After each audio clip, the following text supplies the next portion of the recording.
episode of Money for Nothing, the podcast about music and capitalism. I'm Saxon Baird, and today's episode will be an interview between Sam and Amy Coddington. She's an assistant professor of music at Amherst College and author of the book How Hip Hop Became Hit Pop, out last year on University of California's Open Press Publishing Program. And that's the topic of their conversation. The book examines the programming practices of commercial radio stations in the 1980s and 1990s and uncovers how the radio industry facilitated hip-hop's introduction into the musical mainstream. I could say more, but the interview is super interesting and a very informative conversation. But I will say I do think it connects and contextualizes a bit some of the things that Sam and I were talking about on a previous episode about the rap beef between Kendrick and Drake.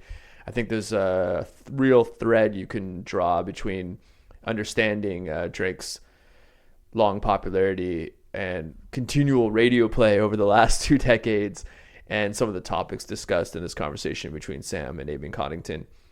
As usual, please rate and review us. Subscribe to our newsletter, moneyfornothing.substack.com.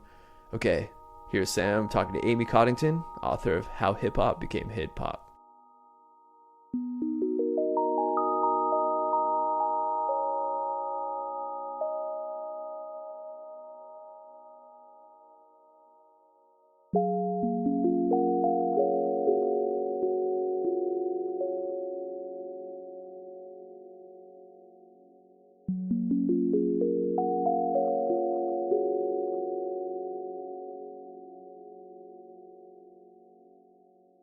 Cool. Okay, so we're really excited to have with us today Amy Coddington, whose recent book "How Hip Hop Became Hit Pop" out now on University of California Press, and gives like this amazing insight into one of the most important music industry stories, like maybe ever, certainly of the last 50 years. So I mean, maybe to start with, you could just, you have this amazing concept in the book, in the introduction of like radio as a cultural mediator and then also radio as a cultural producer. And so maybe you could start like just setting the scene for the story of kind of the expansion and development and complex rise of for lack of a better term, like rap hip hop, and what you see as like radio's role in that, and what radio does in and to and with and through American music. Sure. So thanks for having me today. This is gonna be really fun to talk about. So my work, what I'm trying to do in my work is really account for the role of the music industry in what we hear and what we see and kind of experience as music. So, for me, if I look back at the last 50 years, hip hop is absolutely the most important musical phenomenon that we've experienced thus far. So, of the last 50 years. It's the most popular genre in the country by, the late 1990s and into the 2000s. And it comes literally from, a subculture in a really specific area, right? It comes from the South Bronx. It's created by poor Latinx, African American, Puerto Rican, Black musicians who are sort of putting together all these musical materials to make a genre that just explodes in popularity throughout the 80s and into the 90s. And so one of the questions I had when I sort of started working on this project was to ask, like, okay, we know that hip hop is so popular, but how did it get so popular? And for me, one of the like easiest places to look to think about hip hop's growth and popularity was actually its simultaneous growth in radio station playlists. So in the mid-1980s, songs with rapped vocals in them, which is a little bit different than hip hop, and happy to talk about that, but is maybe one of the easiest ways to kind of quantify this genre. In the mid-1980s, it's like taking up less than, 5 to 6 or it's about 5 to 6% of top 40 radio station playlists. And by the, early 1990s, it's a quarter to a third of those same playlists. So within this kind of like 10-year period, hip hop just explodes and kind of takes over the airwaves. And so to me, like the radio is a great kind of place to look if we want to look at this explosion in popularity. And I think one of the reasons for that is because the radio industry is really focused on audiences, right? It's the major, unlike the record industry, whose job it is to sell records sort of regardless of who they're selling them to. The radio industry really cares who their music is being played for because the advertisers who purchase ads on their stations or the companies that purchase ads on their stations, they care who's listening to those radio stations. And so one of the things that's interesting to me in this transition of hip hop becoming the most popular genre in the country is that all of a sudden the audience changes, right? The audience changes from people living in a really specific area of the country to it being, like I'm from Eugene, Oregon, and hip hop was huge on the radio in Eugene, Oregon, right? So it's a geographical expansion. It's an expansion in terms of race and ethnicity. It's an expansion in terms of gender, actually who's listening to the music. And so the radio, because it's so, right, radio programmers are really interested in who's listening to, their stations. The radio industry gives us a nice way to kind of think about who hip hop is starting to be appealing to. Yeah. Yeah. So I mean, I just want to like drill down on that point about that radio stations really care about who their audiences are. Because in a way that's like very much like it's like a term that gets thrown around a lot in like the internet age. It's like you're not the customer, you're the product. Like radios, this is how radio stations are functioning, is that primarily radio stations they're selling advertisements. So they're trying to reach people, but then they're trying to sell the earlobes, the ears, Yeah. ears. The earlobes they're trying to sell the ears and attention of those people to advertisers. And so in some ways there's like one more link in the chain that Exactly. Yeah. So it's right. It's sort of their economic model, their business model is right. They need to attract listeners, but they also need to attract advertisers, right? So it's like their radio stations are linking audiences to companies. And in doing so, they're actually sort of selling both those things, right? They're selling products to listeners and listeners to products. Right, right. And I think maybe, as we keep kind of like framing this story we're going to be telling, it's worth maybe digging in a little bit about what exactly the state of play is for radio in the 1980s, and maybe contextualizing a little bit in terms of like the Sure. Yeah. longer structure of radio in the United States, because it's hard to think back to like how central radio was, but also that it's not an unchanging thing, right? That this is my sense is like in many ways like maybe peak saturation in terms of like how many radio stations there are. Certainly a high point, I believe, in terms of how many different owners there are and how competitive these radio markets are. The number of places and spaces that you can get access to radio has increased, right? Like it's no longer like there's the home radio and all the kids in the neighborhood go around to the house that has a radio. Like everyone has a radio, every car has a radio. But you haven't had the kind of radio still important and probably an underrated element in American cultural and certainly political life in the present, but like not as central as it was in the 80s. So maybe you can just describe like what's going on with radio. Like it's 1983. What's going on with radio? That's a great place to start. So you're absolutely right. In the 1980s, radio is the primary source of music for most listeners in the country. So MTV doesn't really exist in its fully formed, right? MTV isn't broadcasting to millions of listeners or viewers.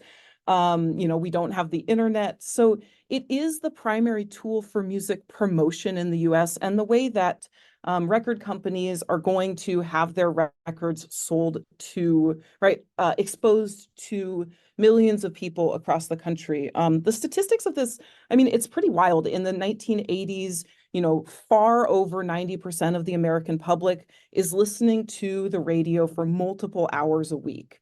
Whether that's what they're driving around, if they're like listening, like, after school, if, you're going to the dentist's office and they're playing some radio, right? So everybody in the 1980s is tuning in.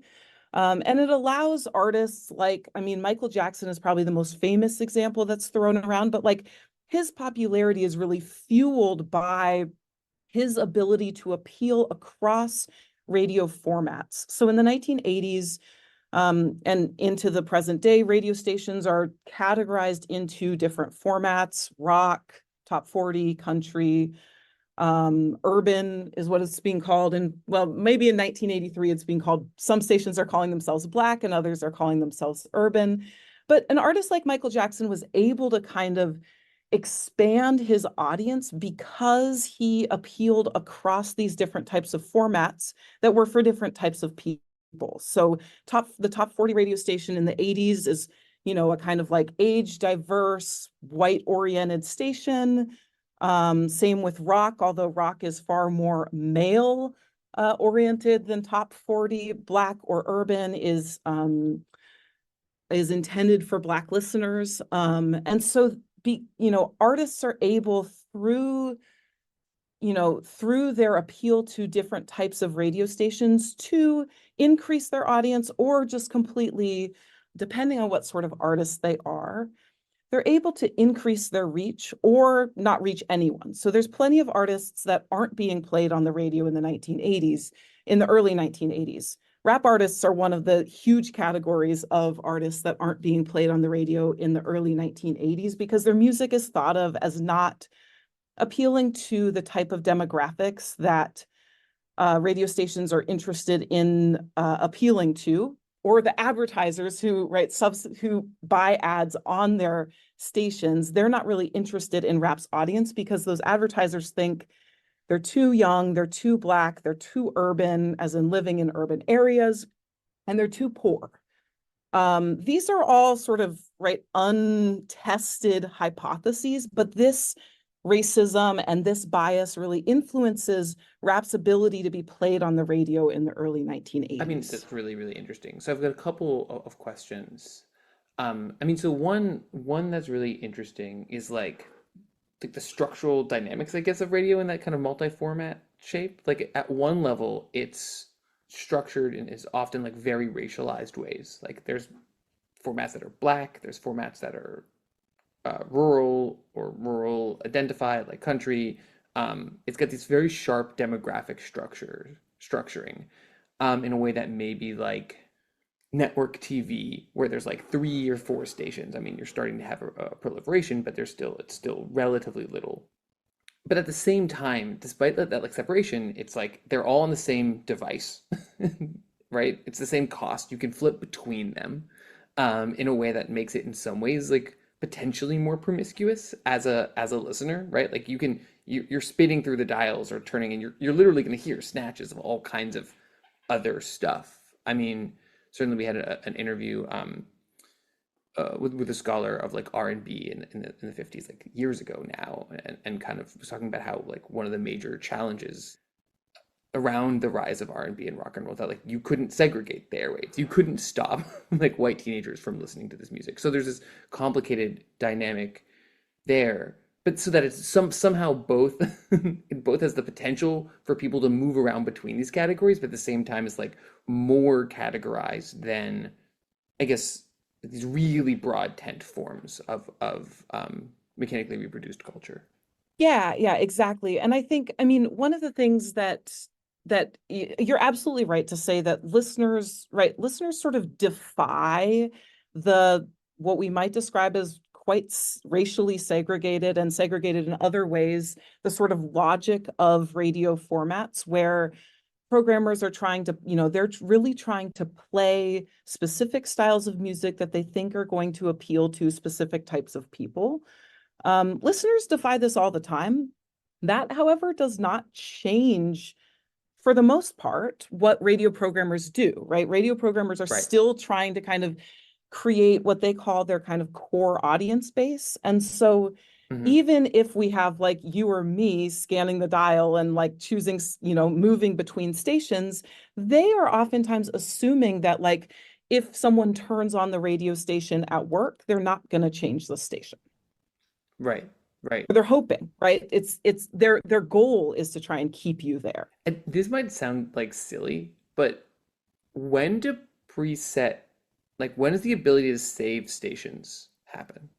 Like, is there like a physical, like I can go between stations on other ends of the dial with the push of a button in my car, but like I remember my very like the old car my dad had when I was a little kid, you had to turn it by hand, and it was like you'd stay on a station when you got it just right because it was annoying to change it around. From what I've read, push button station selection has existed since kind of the invention of the transistor Hmm. radio. Lots of people didn't have it, but there were sort of ways to keep, sort of hold places in the Sure. dial on there. But certainly by the 80s and the 90s, and as kind of, as this technology Hmm. improves, you know, radio radio programmers are concerned about it, right? Because it increases listeners' ability Right. to choose stations. So just one more, I guess one or two more questions about this. Sorry to like dig into the radio-ness of it. But so I mean, like there's a hyper and you get to this at the end of the book that we end up in this hyper centralized radio environment where a handful of companies own a huge percentage of the stations nationwide. So in this period of time though, the things are fairly localized, right? Yeah, there's so during the 1980s, the rules on station ownership are pretty restricted. So there are companies that will own, a handful of stations across the US, the sort of like precursor to what we might think of as like iHeartRadio, also known as Clear Channel. But right, instead of owning thousands of stations, they own maybe 10 stations or something like that. So radio stations are being operated primarily by local programmers and station operators, and they are, there are national format. There's like national consultants who work with radio stations, right? So like if your radio station isn't Hmm. doing so well in the 1980s, you can call in an expert from New York who will come, to your station and figure things out. But primarily, yeah, you're right that um, most stations are owned by sort of a station owner that might own like one or two other stations at maximum. And so they have a different kind of tie to local communities, I imagine. Exactly. Yep. Hmm. And so finally, so in some ways, this is a story, and it's in a really fascinating way. Is like the story that you trace out is on one hand the story of like, as you said, and maybe we'll talk about this more, is like music with rapping in it. There's you had a slightly a more succinct and articulate term, but like in this way that really like blends and shreds like the question of genre and what ends up being rap and what doesn't, and how it functions in this commercial environment that's actually determining how people understand it. So one side there's like music with rapping, and the other side there's top 40 radio, which is really like the central space, I think you describe in the book for kind of the creation and like articulation and battles over what mainstream music listenership is going to be and what it's going to include and who it's going to be for. So I'm wondering if you could tell us a little bit about top 40 radio and about maybe a little bit about like how it got to where it was and what it included and what it didn't include and how it was determined, because in some ways it's like both a description and given its relationship to the charts, like determine what was in the top 40. Yeah, great question. So top 40 radio begins in the 1950s as it's a radio format that is intending to play the same songs over and over and over. The legend is that, a radio programmer goes to like a diner and sees all of these women getting off of work and notices that what they're listening to is the same set of songs over and over and over, right? That like people don't want to listen to a new song every single day. They want to hear the hits. That's the Right. origins of the format. And throughout the, 60s and 70s, it grows into a format that basically plays the top 40 songs on Billboard's Hot 100 chart. So these are the most popular songs in the country. And they're often, right, it's often this kind of weird mix of genres. You might have like a disco hit sitting right next to maybe a like more heavy rock tune sitting right next to some kind of smooth jazz thing. As the 80s progress, the top 40 format really changes from kind of a playing whatever's popular to playing the most popular songs in the country that they think will appeal to a specific audience. And this change is happening across the radio industry, a shift from kind of playing like songs that fit a specific a change to songs that appeal to a specific demographic rather than songs that have specific that sort of match specific criteria. So, country radio is moving from the idea of country as kind of a big genre to, well, here's the songs that appeal to the listeners that we want to, appeal to. Rock is doing a similar thing throughout the 1980s. This has to do with kind of a broader financialization of the industry where radio stations are being bought and sold by, radio is becoming a kind of investor's playground in the same way that the media industries writ large in the 80s are being affected by. And so as more and more investors get interested in radio, the price of a station increases. That means that radio stations have to work harder to appeal to advertisers who then can dictate more of the song choices. Anyway, so what this means by the mid 1980s. Oh yeah, absolutely. Yeah. So what this means by early to mid 1980s is that Top 40 radio station is really a radio station that's aimed at, I like to call it moms and kids. That's a pretty like, how do I say this, reductive way of talking about it, but they're interested in like 25 to 34-year-old, primarily white women, and then this kind of young audience base, 12 to 18 or 20. The younger audience base is important for Top 40 radio because they want to think of it as a really like hip, young, a format that plays the, today's best music, as lots of these stations use as their tagline, which is usually, right, music for younger audiences. But those audiences aren't, they don't bring in the advertising dollars like older white women do. And so they also have to appeal towards this, like 25 to 34-year-old white women demographic who are like maybe driving around their kids in the car, or maybe they are listening to this music on their own because they want to be part of, like what's hip at that moment, various reasons why they might be tuning into these stations. But Top 40 radio is they're really trying to direct, how do I say this? They're really trying to only play music that's for that specific audience. And this manifests in a lot of weird ways. So most of the people who program radio stations in the 1980s are white men. So they do things like buy a lot of women's magazines to see what women are interested in, right? They watch like TV shows that they think this is the way to do it. This is the way to do it. I mean, that's science. Exactly. I'm pretty sure that's how science works. And I'm a human. And they have these, they have all these like, programming meetings where they say, well, this song, the REO Speedwagon, that's a perfect song for our station, because like it's kind of a ballad, so women are going to like it, but there's like that catchy phrase in the beginning, so like maybe the teens will be into it. That's the kind of conversations they're having in the 1980s. And one of the reasons why the 80s, just on a side note, why the 80s are a joy to research is because these conversations are just in the trade magazines. Oh, I know. Yeah. I've dug in a little bit to these trade magazines. Friend of the podcast, David Turner of Penny Fractions, has spent a lot of time reading these 80s trade magazines, and I get these like intense, like these like screen grab texts of just like, look at what they're saying. And I'm like, That is wild. It's like they thought no one else could ever do it.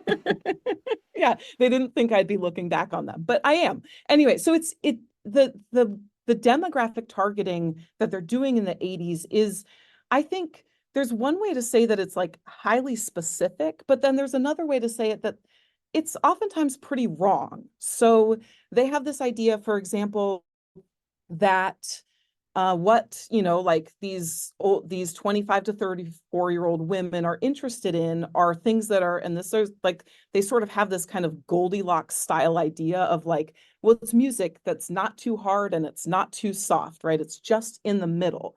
And so this Mhm. comes to affect rap's rise on the radio and on top 40 stations in really particular ways, where the kind of rap that radio stations are willing to play fits into this kind of not too hard, not too soft bucket. So rap ballads or rap songs with sung choruses or all of this stuff is really integral to how top 40 programmers are trying to play the genre. That's why in my research, I talk a lot about songs with rapped vocals rather than rap songs, because a lot of the songs that radio programmers think are rap songs, rap fans don't think are rap songs. This comes to a head in the late 1980s when Billboard creates the first ever like hot rap songs chart. This chart still exists. And Mhm. on that chart, there's like plenty of pretty legitimate rappers, but then Milli Vanilli is also on that chart because people thought that, I mean, Milli Vanilli, they are rapping, but well, they're not rapping actually, but somebody is rapping on their records, right? Um, so people had a really like, different people had different ideas about what constituted rap. And so my idea in thinking about songs with rapped vocals is that that represents one way that top 40 programmers kind of considered what rap was. Yeah.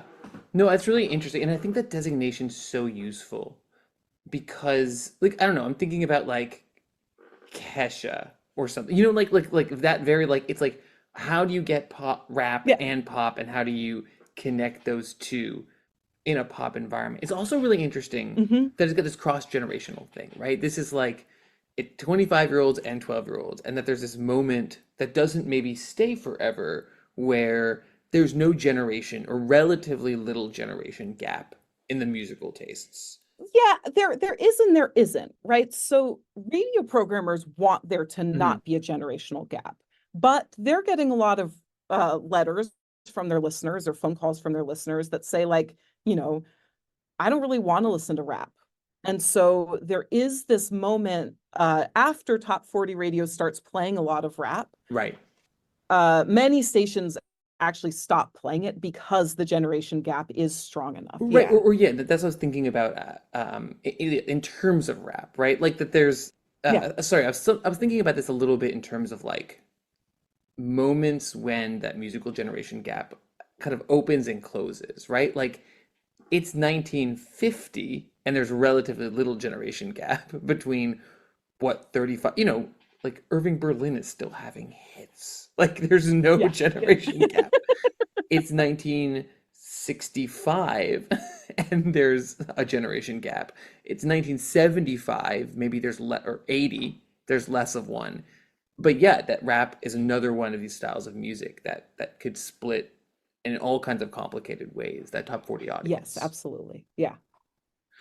So, okay, if that's top 40 on one side, then on the other side, you have the rise of, you've got, this unbelievable, like, meteoric rise of this style.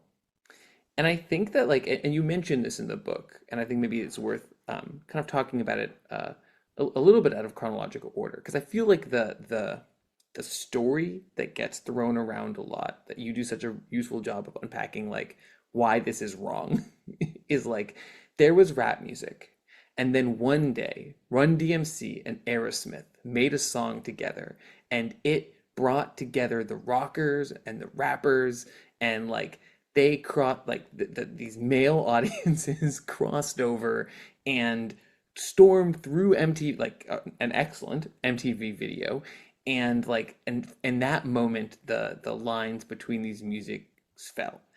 And I like your work is this unbelievably fascinating, like long story of like why that's just not only is like is it not true that the lines between it fell, but it actually takes an entirely different route that includes all of these groups, women, Latinx audiences, all of these groups that aren't usually considered part of the story, and that a big part of that, maybe at the start about it is thinking about radio and thinking about the reasons why, in a kind of ironic twist, rap music isn't able to get played on black radio, at least initially. That it's very difficult for it to get picked up on some of the stable, and fairly prosperous black radio stations. Yeah, so many places to go. So yeah, so I think about my work as not trying to sort of like say that the Run DMC story is wrong necessarily, because I do think for a lot of people that was their experience, right? They sort of learned about rap through this kind of rock into Yo MTV Raps pipeline. And that's the way that hip hop's history is often told about the kind of explosion of audiences in the 1980s.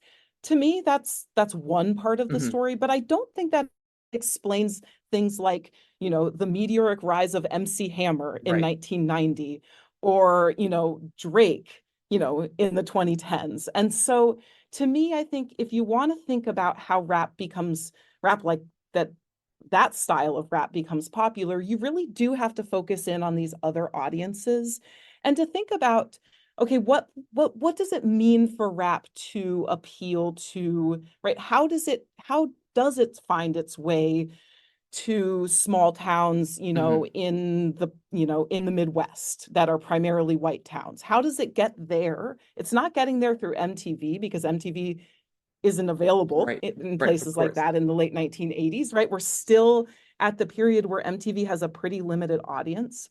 Instead, they're really hearing it through the radio and they're learning about it through, television appearances and movies and things like that. And all of those sort of more mass media enterprises are focusing on rap that looks and sounds a lot different. So to me, it's sort of like these two stories are running simultaneously and they intersect in oddball ways and they influence each other. That's the thing that's really, I think, most interesting to me is the way that, right, the rise of kind of rap into what's thought of as a historically white mainstream, how that actually comes to influence how the genre thinks about itself, right? Once MC Hammer gets big, what does KRS-One have to say about that, right? And how does that Right. influence the music that he's making? Okay, so to go back to black oriented radio stations in the early 1980s, these stations are in pretty tough, they're in a pretty tough financial situation Hmm. because of advertising industry bias against Black audiences. So very famous, very, very popular stations. The number one station in the country, WBLS, in the early 1980s, is really trying to move away from thinking about their audience as Black New Yorkers to thinking about it as this kind of like people who like listening to the type of music we play, regardless of race. And what this oftentimes means is that they're adding white artists to their playlists, and they're not playing styles of music like rap that appeal to a younger, more poor demographic than, the Quiet Storm or more general R&B that's being played on those stations. So rap can't really find a foothold on Black oriented radio. And so these artists have to look for other ways to get their music heard because Black oriented radio is quite opposed to the genre. I mean, you can hear this in the music of, artists like Public Enemy who literally say like, you guys aren't playing our music, right? Like Right. they're calling out Black radio for not supporting them. And so artists really have to find other pathways. One of the pathways that I look at a lot in my research is this type of radio station that crops up in the late 1980s called crossover radio stations, or now they're called rhythmic stations. They still exist. And they find a foothold in the industry because they play kind of dancey music for multiracial and multi-ethnic audiences in big cities. So this is like, in LA, the famous station is called Power 106, K-Power, which plays music for white, Black, and Latinx audiences. And at first, this means mostly kind of dance music, but as the 80s wear on, this includes a lot more rap. And so rap actually finds its real commercial footing in the radio industry on these stations that are oriented towards people who want to hear music that they would hear in the clubs. And this in hip hop language is very, very women coded, right? It's Right. coded towards like women on the dance floor. And so this, again, this is about kind of providing an alternate history of the genre where, artists are making music for women. They are making music for Latinx audiences throughout the history of hip hop. And it's just that, like it takes a little pulling apart to see where this appears. Yeah, and in some ways, I mean, this fits with my understanding. I mean, like of hip hop's like sonic genealogy, as in some ways, like um, maybe not initially, but by like 80s electro Africa Bambaataa is like it's another branch of this broader Yes, dance exactly. music. Like it's this it's related to house, it's related to disco, it's related to this broader set of like post-disco electronic dance musics, but that it ends up in the late 80s taking this like a sample-based turn, dropping dropping the dance drums and really shifting back towards lyrics in this really interesting way. But that these Yeah, and radio stations, these no, radio go ahead. stations like aren't are in that space. So like you're saying, they're playing like a lot of Latin freestyle, which is A, one of the greatest kinds of music, full stop, and B, is this, this complicated production of Latinx kids who are kind of increasingly being pushed out of hip hop, but were part of its initial genesis and are making a wide variety of like club oriented sounds using the same kind of drum machine technology, using the same kind of like sonic flexibility of rap, but just oriented in a very different direction. Like you're saying, with a different kind of gender set of gender coordinates. Yeah, absolutely. Yeah, perfectly said. And I mean, I think to me, the through line, part of this research is really comes out of my own experience. Like I found rap on a top 40 station. I knew it as the music that people played at dances. I knew it as party music, right? And Right. it took me a long time to sort of understand what else it was. And so to me, part of this project is about sort of is coming at it from the angle of like, well, how did it sound like party music to me, but it was, lyrics, sample-based stuff to someone else, right? And how do we sort of experience this genre in two really specific and different ways because of who we were and where we were? Right, right. That makes a lot of sense.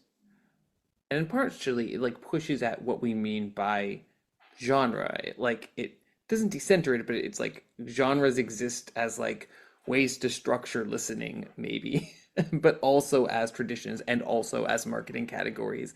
And that this complicated dance and this complicated set of discourses and musical practices like are around this kind of instability of like is is MC Hammer rap music or is Run DMC rap music, or right, and that Yeah. they and that they both have, it's very hard to claim non-legitimacy for something that's getting played on the radio, or it's easy but it's hard to know where to draw the lines of the genre or how to create those boundaries. Yeah, and I mean, if you read the source, right, hip hop's Bible of the era, there, journalists are talking about this, right? They're having a really hard time sort of trying to think about the genre and draw these lines, right?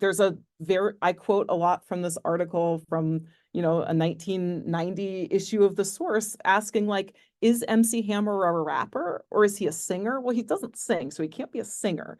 They say, nah, he's more like an entertainer, right? He's not really a rapper.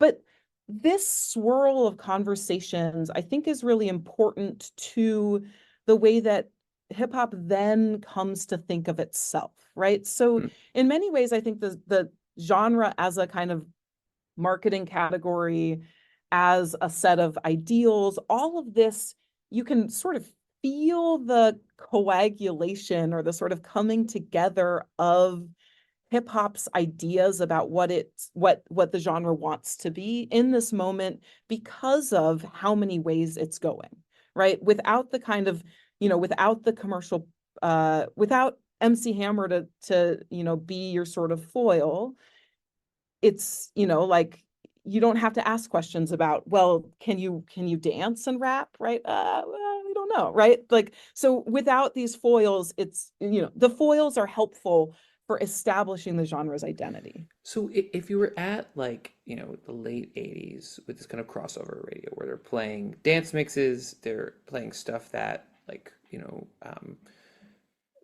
freestyle music, which is like heavy hitting electro style rap drums, but with like girl and boy groups of varying levels of like intonative accuracy on top.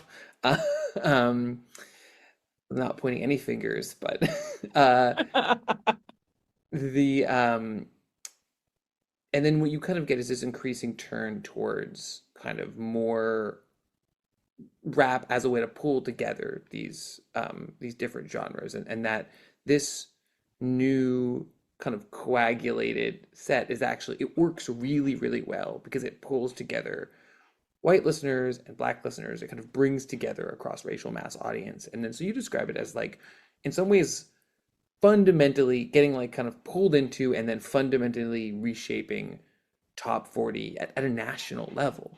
This is a really Yeah. influential approach to programming. And if what you're saying before is there's already been this shift away from, partially as a result of this financialization, a shift away from top 40 as a reportage to top 40 as influence informed by the charts, but also getting rid of anything that the top 40 audience will find repellent or what they believe the audience of people who listen to top 40. It's this very like Yeah. There this you go. very Yep. It's, circular. you have, yes, there's a lot of layers of like, they think, they think, they think. Yeah. Which also means that if you say like, oh, actually, the top 40 audience is this different group of people, and this is the music that they listen to, all of a sudden a different set of songs can be pulled into that format and then can start to be projected out through the nation. And then in, a tale as old as time, like if you play people a song enough times, they start to like it, and that actually like opens the door, kicks down the door rather, for this like broader set of sounds that are associated with it, some of which wouldn't have been palatable earlier.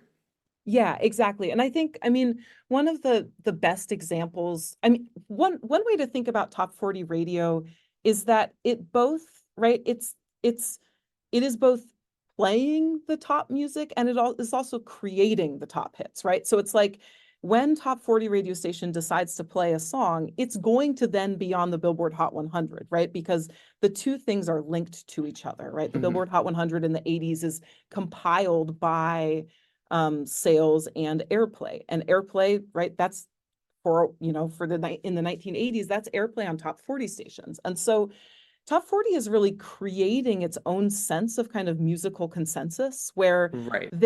right, what programmers think their audience wants to listen to becomes popular in the US because it's being played on those stations, right? So Right. it is really it's very circular logic. And so as soon as hip hop can find a kind of, again, it's like a footholding in there, it becomes extremely popular. And this popularity, I think, causes a lot of issues in a radio industry that is primarily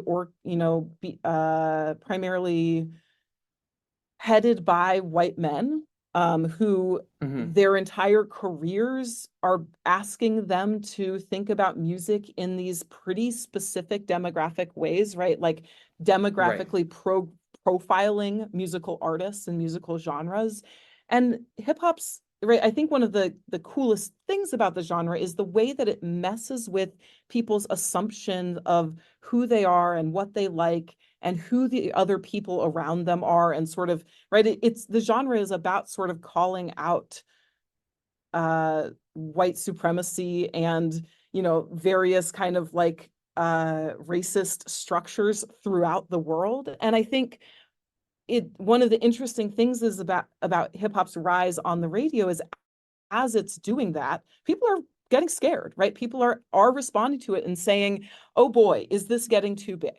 Right? Are we even the kind of MC Hammer, Vanilla Ice, is this getting too big? Right? It's not, they're not concerned so much about the political music because they're not playing it, but they're just concerned about, like, is rap too big? And so this is a um rap's influence, I think, really shows the country's, or, the perhaps maybe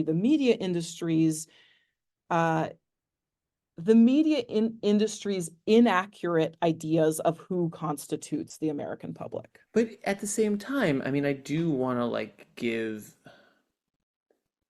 as someone who thinks that, like, I mean, in many ways, rap is a really radical set of sonic practices. In one that it's like, in its vernacular postmodernism, that literally any sound can be in one of these records, as like the hit making run of Timbaland showed, like Timbaland and the Neptunes showed very clearly in the, about a decade after this, the point at which we're, 2 decades after the point we were talking about. Um, and the other hand is that like rapping is really different. It's Yeah. like very, very different. And I do feel like it throws it, Yep. in addition to everything that you're saying. Also, I could imagine being a 30-year-old in 1988 and being like that thing where you're right, it's for moms and kids, right? Like a 30-year-old mom and a 12-year-old all of a sudden where they're fine with like Islands on the Stream, both of them, but eventually fine maybe with the remake of Islands on the Stream. But like rapping is like it's really different. It's a very different set of sounds that challenge some of those, like that period of relative, not staticness, because clearly American popular music is changing, but like overall set of like aesthetic coordinates that structure what's on top 40 radio. Yeah, I mean, absolutely. I think you're completely right. And I mean, reactions to rap throughout the 70s, 80s, 90s, into today demonstrate exactly what you're saying, which is that it is this radical break with prior musical practices, even though it's also a radical continuation of those musical practices, right? Of course. So it's both. Um, and I think part of what programmers' jobs, what their job is, if we go back to this kind of Goldilocks metaphor, right? They're really trying to Mhm. take new musical practices and sort of build, fit them into their system. And so rappers, because Right. rappers, right, like they want to be played on the radio. I mean, many do, right? Not everybody, but many artists actually really want to become as popular as they possibly can, right? They want to make money. They're going to do the Shocking. things. Yeah, right. Oh my gosh. Yeah. Who They're would? Ah. they're going to do the things that help them get on the radio. Right. So in some ways, maybe then out of this like set of changes, you get three, it seems like a couple of different strands out of it. So on one hand, you get after being incorporated into this version of top 40, then comes kind of like a certain level of backlash, which is both generational and racialized and mediated by advertisers, which is that you get the kind of creation of adult contemporary, or rather like adult hot contemporary. You have this amazing chart in the book of like all the different genres of radio formats as structured by age, but you get a set of like kind of like classic rock pop in that it's like everything except the rap. Like up until the moment there starts being rapping and then no more. That is where we are drawing the Yeah, line. yeah. Mm-hmm. Right. On one side. Today's top Right. hits, but On none one of that side. rap. Yeah. And then you get within rap music, you get the kind of push towards increasingly a push towards like people, a set of artists, while you've got, let's say, and maybe the true pop rap on one side and KRS-One on the other, you start getting a set of people in between who are making stuff because there's a commercial push that are making stuff that is both plausibly pop music and deeply connected to the truth, like more authentically, whatever that word means, authentically connected to like the core traditions of rap music that is able to bridge that divide. And like Will Smith maybe being a pretty good example of someone who's able to do both pretty effectively, Early in his perhaps like career, yeah. accelerated by what's Yeah, yeah, yeah. early in his career. Um, But like partially because he's like clearly a star and is it like has yes, charisma to exactly. burn Yeah. for like decades. But artists, I mean, I think like, artists like Biggie, artists, like Puff Daddy's whole, system is really, I talk a lot in my book about Belle Biv DeVoe, who are really trying to kind of mesh these genres together, and a number of other New Edition offshoot members who are doing the same thing. There's all of these artists who are trying to thread the needle. LL Cool J tries to do this. MC Hammer himself tries to do it after he's sort of shunned by the hip hop community. He tries to come back, with various sort of rebrandings to try and find his both to Right. be pop, but also to be real, right? And I think, the most popular genre or the most popular rappers of, if we think about, the 21st century, artists like Drake, Nicki Minaj, these are artists who are doing exactly that, right? They're so much of their job is Right. about trying to be pop enough to sell, but not too pop to, alienate the people who are interested in a little bit more real, authentic, for whatever we want to say that is. But right, the kind of Right. Right. what, the trying to create rap that doesn't offend rap fans is maybe one way to say it. Right. And so as much as like maybe this is a story of like continual crossover, what you're also kind of pointing to is there then becomes a tradition of Yes. rappers within rap music of this kind of that's part of this dialectic between more hardcore rap or more, rap that is less pop oriented, less palatable eventually. And I mean, this is something I think that your work points to, but doesn't get into as much, is like more regionally oriented. Because like kind of with the kind of collapse of unified top 40, at least in rap music, it's also the moment where it becomes hyper regionalized in ways that really complicate the sense of a rap mainstream. Um, but yeah, that it becomes this conversation that drives how hip hop evolves, and that it has this kind of aesthetic instead of seeing it as a series of outliers or one-offs. I feel like your work allows us to see it as a real strand within this broader conversation. Yeah, and I mean, one way that I think about this is that it's actually very structural, right? So with the creation of these crossover or rhythmic stations, there's actually a place in the industry for people who want to, just to give an example, who want to sing and rap, right? Who actually want to do both. And this is, I think it's important to kind of contrast this with ways that people thought about crossover even just 3-4 years prior. So if we think back to the Right. mid 1980s, an artist like Whitney Houston is being booed at the Soul Train Awards because her Black audience is feeling alienated because she made music that was too pop. I think that rap really, right, one of the benefits of its I don't want to say benefits, one of the consequences of the way that it crossed over is that it actually Hmm. created a space, right? There's a sort of space in the industry for people who want to make this music that appeals broadly to both rap and pop audiences, and that artists throughout, the next, right? These stations start broadcasting in the late 1980s. So, from then until now, artists have been able to kind of cultivate this multiracial, multi-ethnic audience fan base that's very, very, very much supported by the radio industry. And so to me, that's pretty cool because the radio industry, for most of its existence has really been interested in sort of keeping Black listeners Right. listening to specific stations and white listeners listening to specific stations. And so this really messes with the kind of logic of the commercial radio industry. Cool. Well, thank you so much for taking the time to talk. Everyone should go check out and read this book.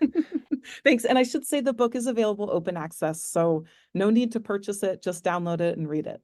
You can find the link on the University of California Press's website.